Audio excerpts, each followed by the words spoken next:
Okay, so we want to set up the Spark on the Windows. So this is a Mac.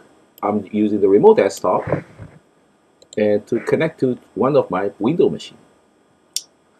All right, so to start with, for our classes, we need to have a Spark and a Jupyter notebook and together with R to be ready. So here is the plan. So first, suppose you should already have a Python. If you don't, you can download and install Python on your device. All right, so first thing is, let's check whether or not this Windows have Python. Okay, so just type Python. Okay, cool. So it has good. So Python 3.12.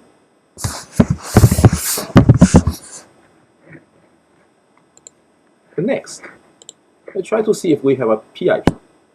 If you don't, you just install the PIP. And let's check PIP. All right, so there's a PIP. So then we can move on. Next. Okay, so we need to install virtual environment. So okay, so now just simply execute the PIP install virtualenv on the command. PIP install virtualenv. Okay, so virtualenv has been installed. The next is to try to create a virtual environment. So the command to do that, you can execute virtualenv. In this case, is the name of the virtual environment folder is a myspark. You can execute virtualenv space myspark, but if the virtualenv is not in the path, then you can actually execute python-m virtualenv space myspark in this instance, and creating a virtual environment called myspark on the Windows.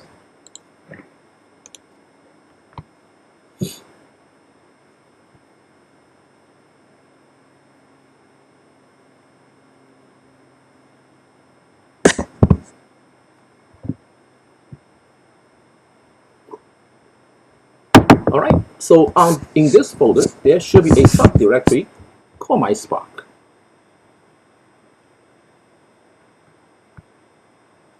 Right here. Okay. All right. So the next one is to go activate the myspark environment. So it depends what is your OS. If it's Mac or the Linux, you just say the myspark bin activate. But the Windows, there is no bin directory in the myspark in the virtual environment folder. Instead, it has scripts. So you actually have to execute myspark scripts activate on the Windows.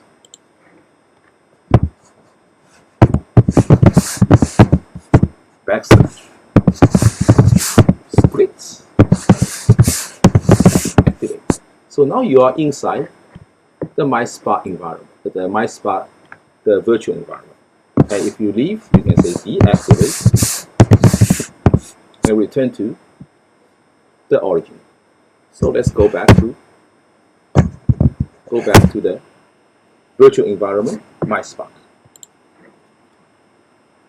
Okay, so the next is we need to install, when you inside the virtual environment, and install the Jupyter notebook. So PIP install notebook.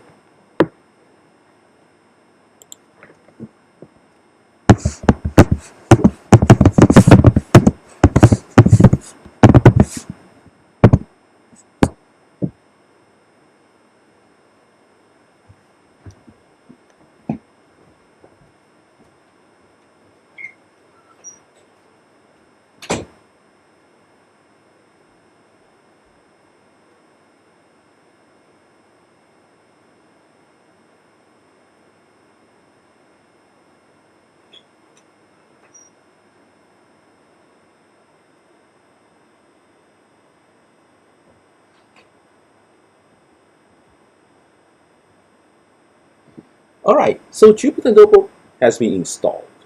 So the first thing is set up a password for the Jupyter notebook. In this cases, just say Jupyter dash notebook password. So you enter your password. Repeat the password. Alright, so you have the password entered. So you can test to see if the Jupyter notebook works.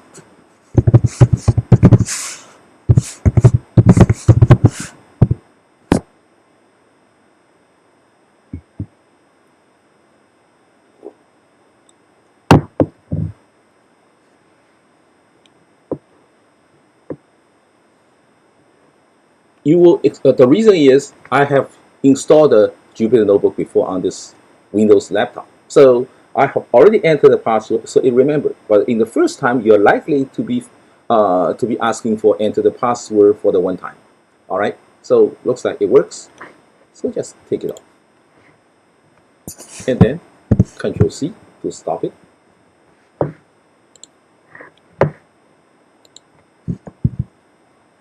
Okay, so now we need to be ready to set up the Spark. And Spark supports a limited version of the JDK, and the latest JDK as of right now that supports Spark is JDK 17. So we just need to, you can Google JDK 17, it will point into this link. Just simply copy this link and paste to a web browser.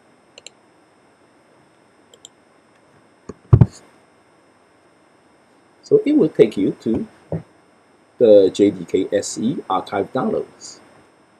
And then you just choose the one that matches your operating system. In these cases, the one I have is the Windows, the x64. So I just choose the one with MSI, so that's easy. So just once you download, just simply click on it, it will install. So clicking this, it will download.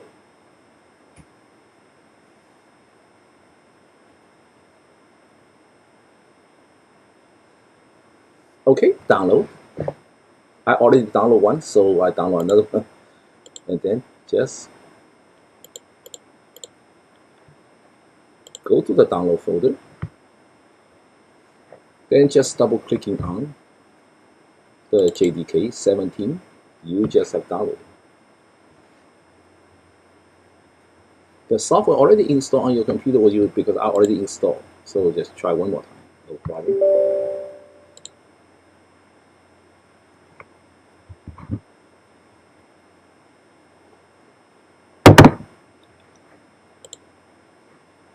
So notice it will install the program files, Java JDK-17. So that got to be your Oracle home, and you can change the folder, but I just leave it as the default.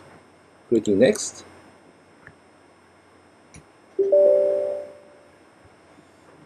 Say yes.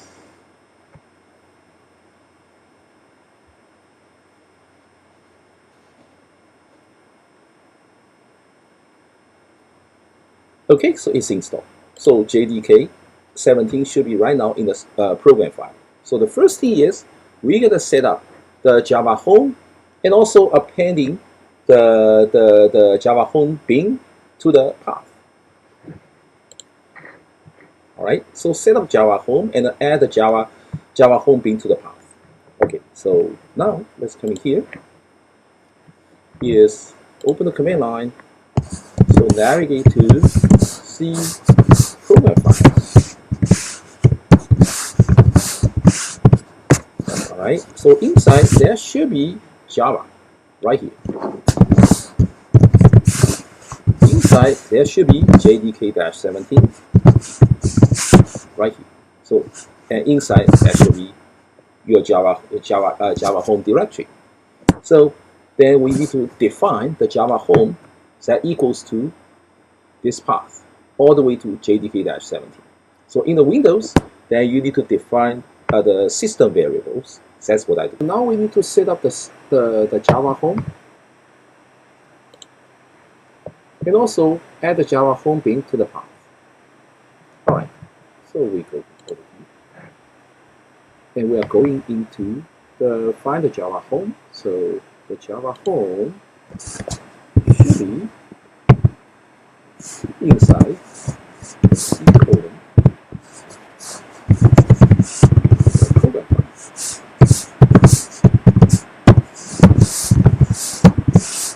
Program file. And Java and JDK. So that's a Java home. So keep in mind, if you define the Java home equal to this string, and there will be a problem. That's because there's a space between program and a file.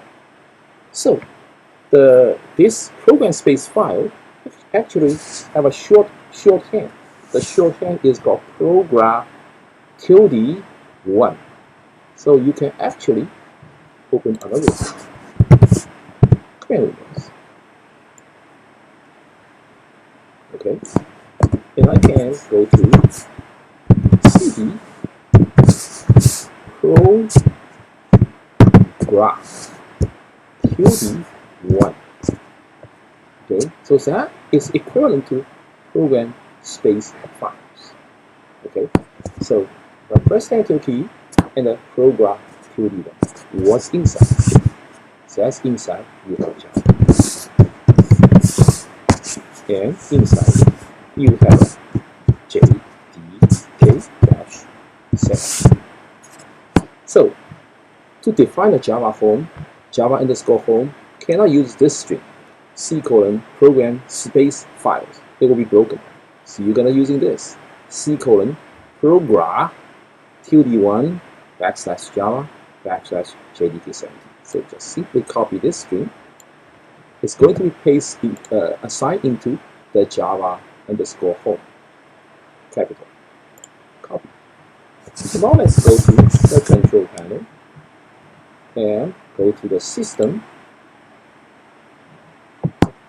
And depending upon your versions of the Windows, you're going to find the advanced system settings. For this particular Windows release, the advanced system settings are right here.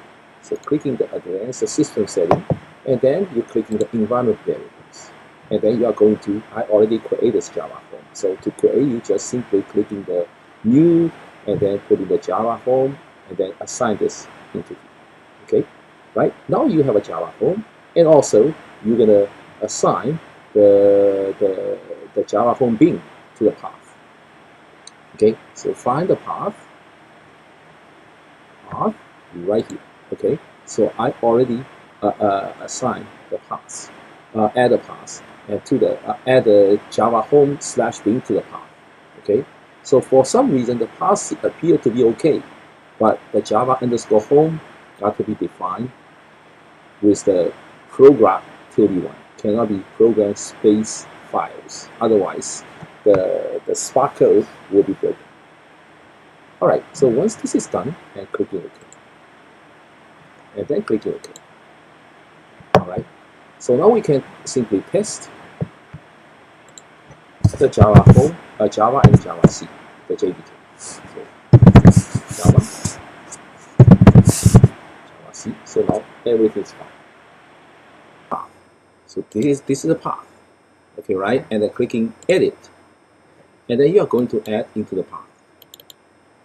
Okay, so I just simply copy the same Java home right here, and the backslash bin.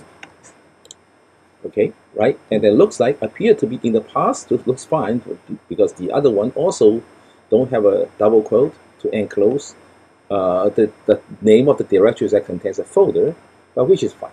But I want to move, making sure you add one in case you have other Java, and then you want to making sure this is your default Java. So you want to move this path all the way to the top. So we're clicking this one and move up, move up, move up, move up. So now making sure this is the first one. So anytime they are looking for Java, they will first search this path. All right. So and then once this is done, clicking OK, and clicking OK, and clicking OK, and then you can close out of this control panel. Okay. So now in these cases, I also need to close this command windows and relaunch the command windows, which reads the modify the system environment settings. So now if I enter Java, should be there. Java C should be there. Okay, so now we have a Java 17 available. Next, once you set up the Java, then you are ready to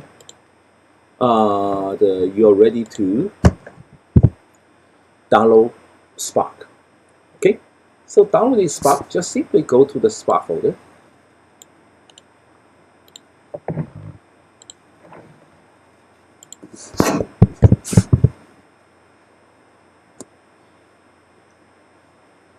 So inside the Spark folder,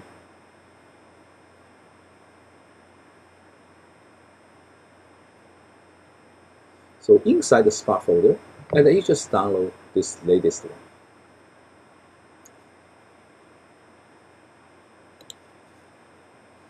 And then clicking one more time right here, Spark 3.52-bin Hadoop 3.dgc. Oh, I'm in the wrong place. I should suppose not go into here. I'm supposed to be inside the Windows. So I should go over here under the Windows.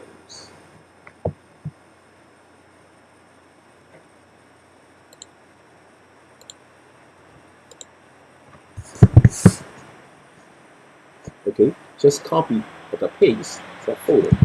It will take you to the Spark environment. So that's currently in the window.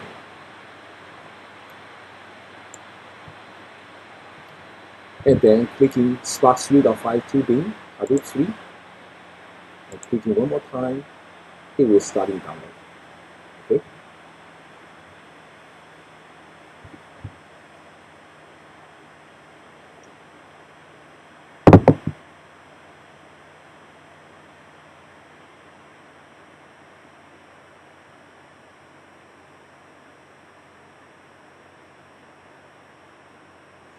Okay, so once you download it inside the download folder,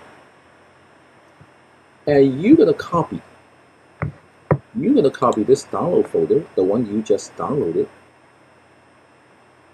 okay, which is a TGZ file, okay, right? And the copy into where? Copy into the current folder, and the current folder is inside my user folder, my home folder. So I just go to users and the username, which is the home folder for the user Gentek PC. So right here, okay, and I just paste that file. I just download from the download folder into here, okay, right? But this is, notice, this is the TGZ file. So the Windows, by default, is unable to unpack the TGZ file. So you need to have an app in order to do that. And one of the free apps in order to do that is to unpack the TGZ file is 7-zip, which I already installed. So you can go to the 7-zip to download that one. 7. Okay, so you just simply download the 7-zip, and which is an application you can simply just that will be able to unpack the tar files and unpack the TGZ file. So I don't need to reinstall the 7-zip, which I already have. All right. To do that, I just simply go over right here, clicking here, over here. Just type 7-zip file manager, okay, right? And clicking the 7-zip and to launch the 7-zip. So navigate to my folder and then find the TGZ file I want to unpack, which is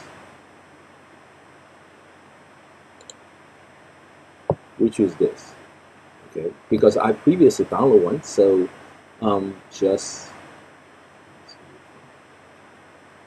double clicking on it, and then this is the one I just downloaded. So it says I can actually extract, okay, right? I can actually extract. So I simply extract this. extract. And do you want to, it asks me to extract to my home folder, which is fine. So once I extract, then guess what? It is extract into the TGZ has been unzipped, but it is still a tar file. So, and then you actually have to extract again. All right. So now close this TGZ file, the 7-zip, and then relaunch the 7-zip. And looking for the tar file.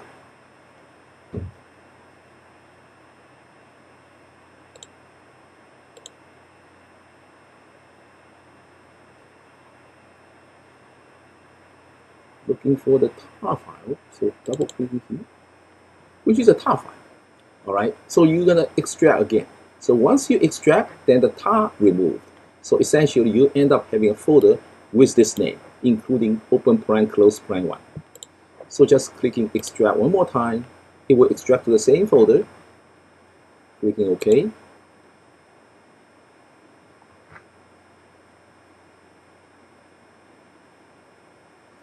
All right, so extract. So then close this 7-zip and close this. We can minimize the browser. Okay. So over here, I have this. I have this folder. I have this folder after so now it is Spark 3.5.2-bin-hadoop 3. So I want to change this, rename this file, this folder into called Spark. So I just right mouse click, rename, just called Spark. Okay, so basically yes.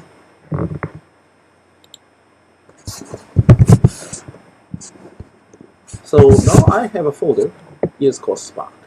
So inside the Spark, and then it's the Spark file folder infrastructure. So that is your Spark home. Okay, so now I'm ready to define the Spark home. The Spark home environment variable and should be this. Okay, and then I just let me copy this path to the clipboard and launch again the control panel and the system and advanced system setting and environment variables. And here I want to define a new environment variable that is called Spark home. All right, so clicking new, Spark_home, and then paste the folder that contains the Spark infrastructure as the value of the variables, and clicking OK. So here there is no space inside, so there's nothing I need to double quote the name of the subfolder or subfolder. Now I have a Spark. And same thing, I'm going to edit the path. The path right here, and then including the Spark home and /bin. So I need to /bin. Okay, so including in the path, and I don't need to move to the top because there is one place that contains the Spark. So clicking OK, and clicking OK, and clicking OK. And let's close this and click OK, and also stop this, then relaunch the command window. Okay, so now let's testing out the Spark. So just starting up. So the Spark, the should be inside the path. So just say hi Spark.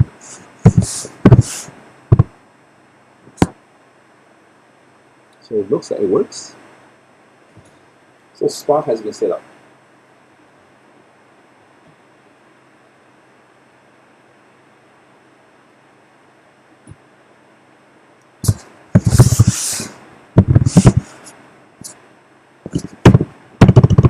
And making sure is Spark home environment variable are still there. Spark home core. Okay.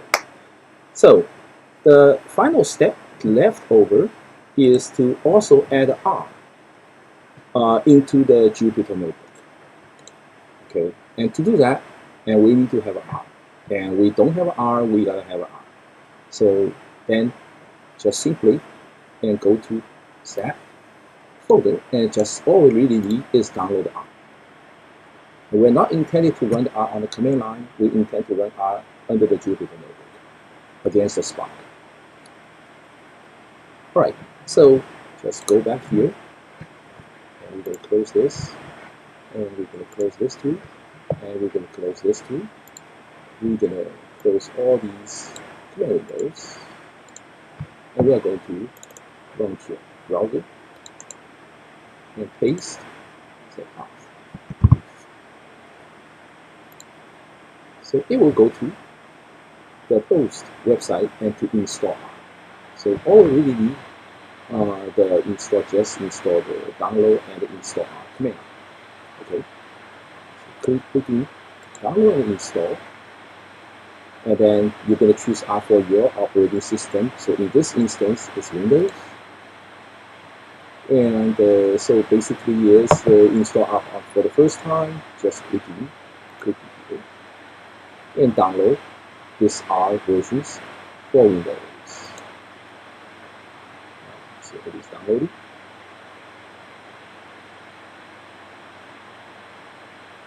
So once it's downloaded, I already downloaded before.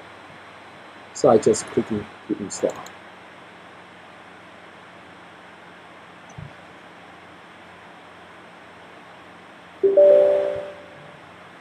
Yes.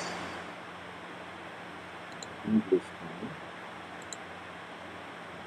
And then it's going to download the program folders R-441, that subfolder.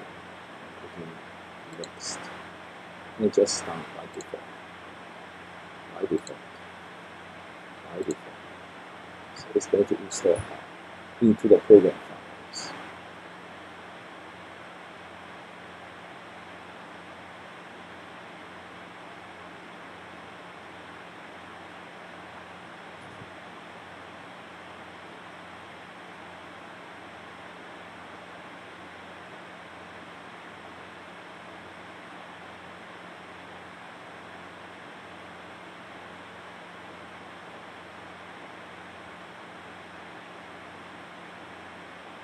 All right, so install. So once you install, R should be on the can be accessible from your menu. So there should be R right here, R441. But we do not want to run this R441 in the GUI side. We want to run the R on the command line. So now that R and our script has been installed, so we need to add the R and R script into the system path. And specifically, is R script is going to be used by Jupyter Notebook. When they execute R notebook, it's actually behind the scene.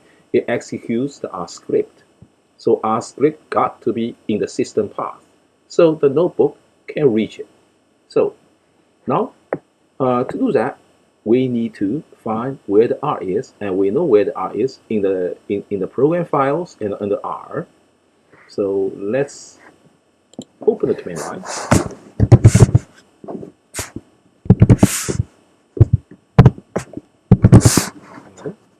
Program files.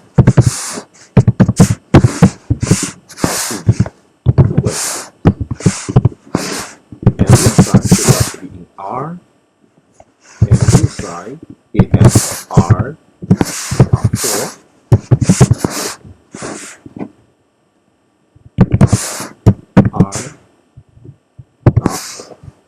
R-4. 4.1. Alright. Inside, and then inside the bin. So essentially is this path need to be included in the system path. This is passed to the executable r.exe and rscript.exe. So inside you have r.exe and rscript.exe. So this path need to be there. So let's copy this path, this path into the clipboard.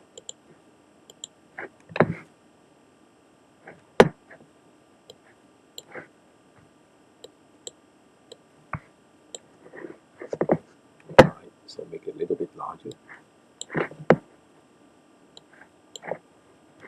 Make it larger, maximize it. Alright. Okay, so now let's go to virtualenv and find the system. And then find advanced system setting and environment variables.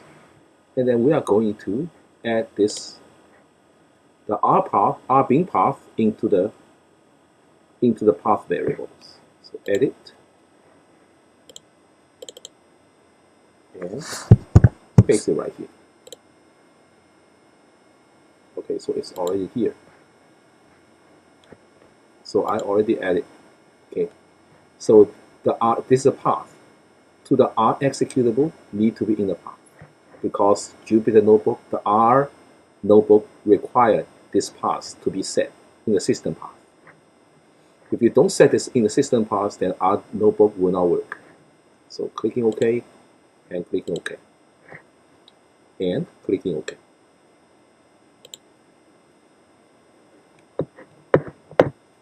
So to do that, you're clicking into the command windows, and then we also need to go to the virtual environment, which is a myspark. Okay, so this is very important. You're going to run R under the myspark virtual environment. So myspark scripts activate. So now you are inside the virtual environment myspark. You're going to run here. Why is that? Because it's looking for Jupyter Notebook, and Jupyter Notebook only in the path. Okay, right? Only in the path where when you are inside the virtual environment, because you install the Jupyter Notebook within this virtual environment. Okay, so from here we need to run the R. So and then launch the R in the command line, and you're going to execute all these lines. And once all these lines has been run, and then you have add the R kernel to the Jupyter Notebook. So that's all we really need. Okay, so that's the objective. All right, so coming here, and we first need to launch the R. So we know the R is inside.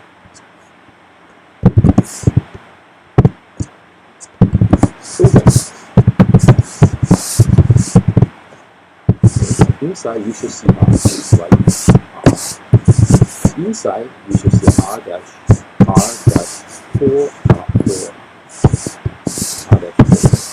Okay, so inside you have a bin, and inside you have a R.exe.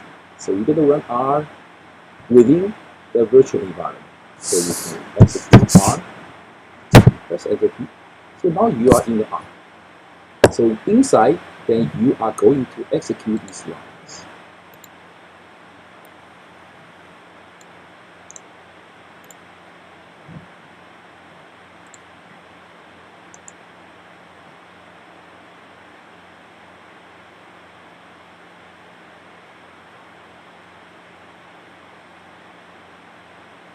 Okay. The next line. Install package. PKG.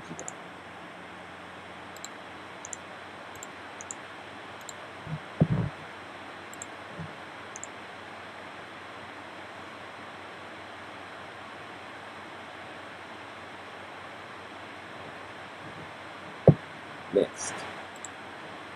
And we can ignore the print. So run the next one. Install our package devtools.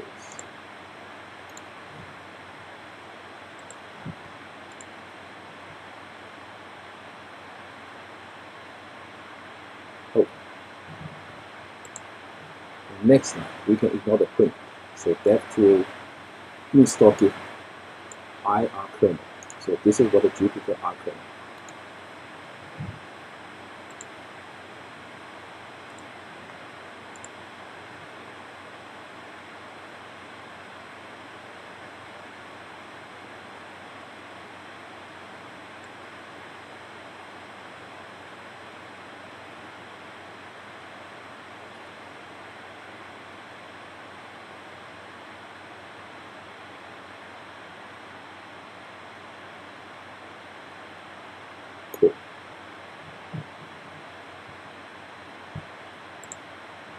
And the next line is system.file, kernelspec.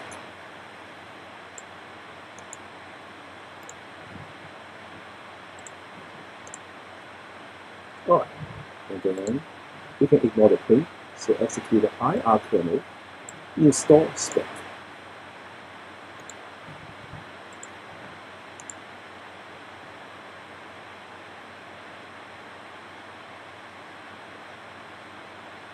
So this is done, then we should be able to launch the Jupyter notebook.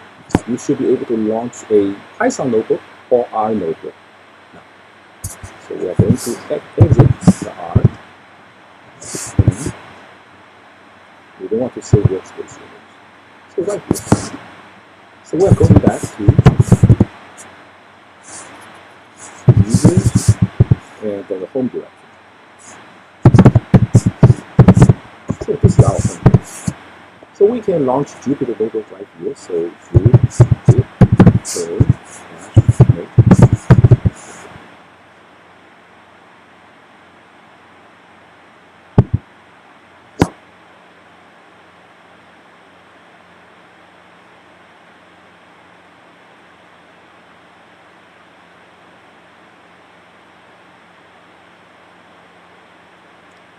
okay, so you're right here, and then you can open, clicking the new, you should see both Python 3, and this is to open the Python notebook, and R, this is open R notebook. Okay, so if we click in R, it opens the R notebook, and then you can simply assign 1 to A, and you can print A, and set. That works. Alright. So also you can open a Python notebook. So now to connect the Spark, we need to import a pip install a find Spark. And then from there, it's looking for spark_home, which we already defined. So to do that, you can run pip, or you can run pip on the command right here.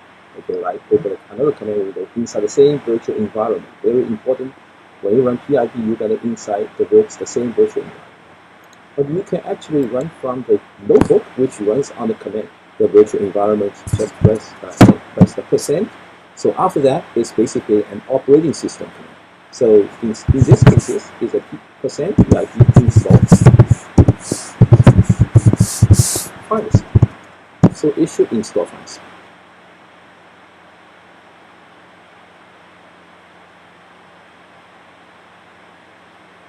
Which is I already installed. Okay, so in this case, is to run the find Spark, and then you actually have to first import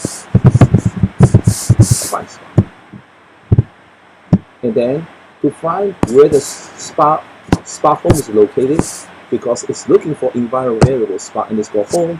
You just say find spark.home, and then after that, you'll be able to create the connections to the Spark context or Spark sessions. Okay, so we can now testing out the Python notebook and the R notebook that connected to the Spark. All right, so since we already pip install find Spark, we no longer need to install again, so we just comment it out. All right, so this is a Python notebook. So this import find Spark in it will find where the Spark home is, environment variable. So therefore, this assuming you already have set up the spark_home environment variables, which already did earlier. Import, and then once it finds the spark_home, then it can import PySpark.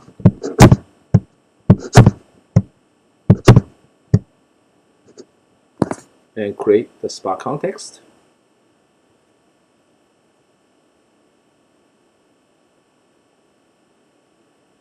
And after that, you should be able to do something with Spark. And once it's done, you close the Spark context. All right, so this is the Python that connected to Spark. So now this is R.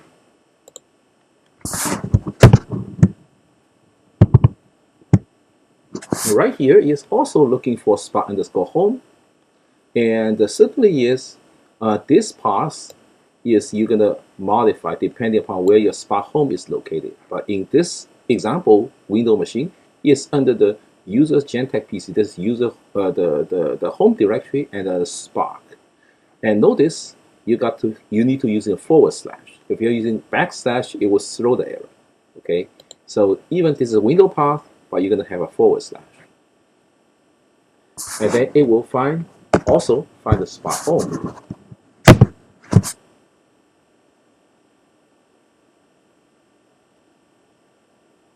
So it finds the spot package found in spot underscore home.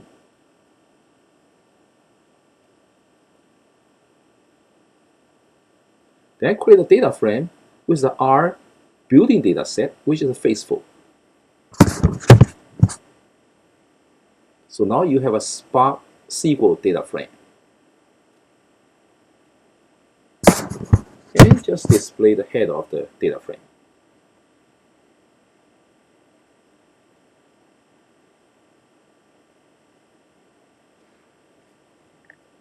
So notice, when running head df, it internally executes R script. That's why it is important to have the R script available in the system path.